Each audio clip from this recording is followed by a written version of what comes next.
Dami naming alaga dito.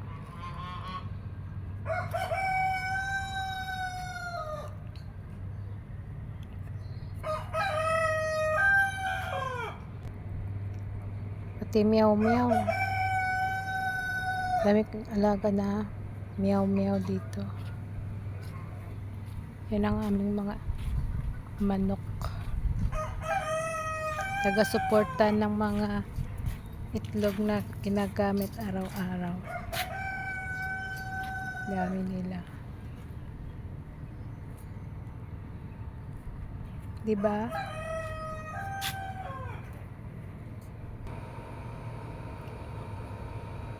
Dami rin kaming puno ng dates dito. Kaso tapos na silang mamunga. Kaya wala na silang bunga ngayon. Tapos na mamunga yung dates kaya wala na silang bunga.